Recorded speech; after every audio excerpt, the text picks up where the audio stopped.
So, how did you come to clean language? Well, I had two mentors, Penny Tompkins and James Lawley, in my NLP training. And they said, we've met this man, David Grove, and you must come and see him. He's just the most exciting thing. And so I wandered up. I've been out doing my PhD research in Africa, and I kind of wandered up to this hotel, and some guy on the stage, but I trust Penny and James. They wouldn't be excited if it wasn't something brilliant. And I watched him work, and he was asking this, it was therapy, asking this client all these weird questions, like, she was saying, oh, I want to be able to do public speaking. And he said, okay, is there anything else? She said, I keep losing my voice. And what kind of losing? Oh, it disappears. And when it disappears, where does it disappear? Oh, into a hole. What kind of hole is that hole? And what kind of, where, is there anything else? What happens before, what happens next? Oh, and that's like what? That was it. And I watched him do this most amazing work. I was like, whoa. But I didn't want to do that. I didn't want to be a therapist. I was a youth worker at the time, and I was really into education and how groups work. And I was like, okay, that's interesting enough. And then he said, let's have a little practice. And he said, everyone, and you can all just do this. It's the easiest way to start. He said, ask somebody, what would you like to happen? And then whatever they say, choose one word and ask, what kind of? Then they'll answer, of the same word, ask, where? And then, is there anything else? I said, okay, I can do that. So I met some man. I remember then I was about 26, so I was like all a bit funky and young, and some middle-aged man in his 40s. And he came over, I asked him the questions, it went fine. Then he asked me, he said, what would you like to happen? And I said, oh, I'd like to find my path. And he said, what kind of path is it? I said, oh, it's compelling. And he said, where is that path? And I went, oh, it's over there.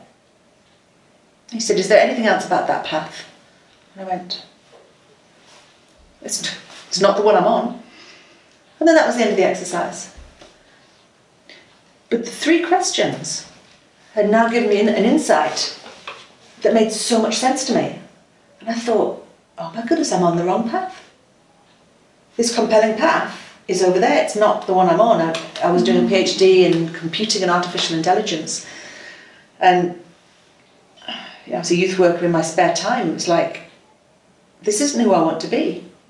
And I had a sudden insight. I thought, if a man I didn't even want to work with can get me that much insight with three questions, what could we do with this? We could use it with teenagers, we could use it in schools, we could use it in business.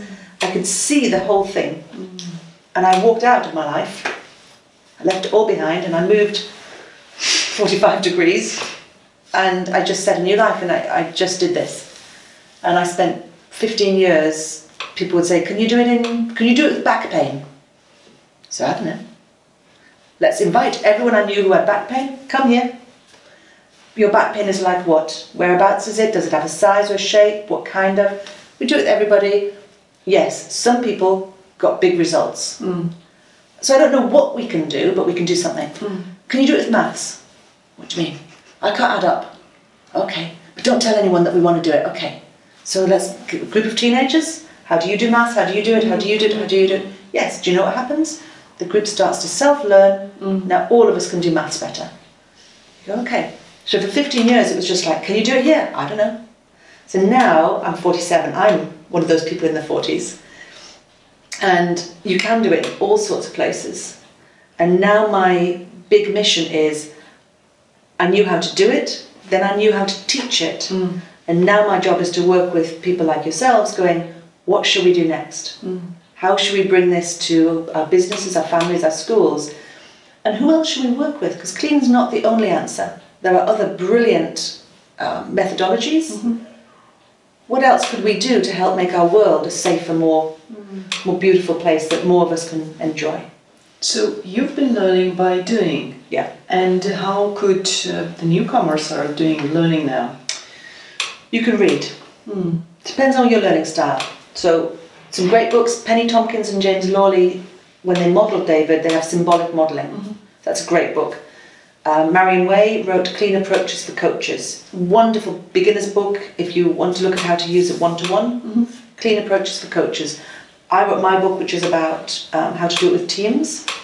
That's From Contempt to Curiosity. How to do it with groups and teenagers and businesses. So reading. Mm-hmm. There are online training. The other thing I would say, get yourself somebody to train with. Get yourself a trainer or trainers and get yourself a practice team. Mm-hmm. I was very lucky. I had Dee Berridge, who was a brilliant learning partner.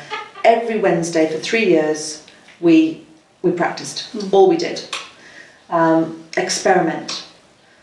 The thing I would be careful of, it's a new field. Make sure whoever you want to train with, that they've got experience, that they've done stuff. And get yourself assessed. If you want to work one-to-one, go through the Clean Facilitator Assessment. Penny and James do it, Marion Way does it, we do it. There are about maybe 9 people around the world who do it. Make sure that your skills are up to standard. If you want to do Clean Facilitator, get yourself assessed. If you just want to play with it, that's great. Just go and play with it. But if you want to really do it with your lives, go find somebody who will really give you high quality feedback. So read, watch, go for training and get assessed. Get assessed. Yeah. Great. Thank you so much. You're welcome. Thank you.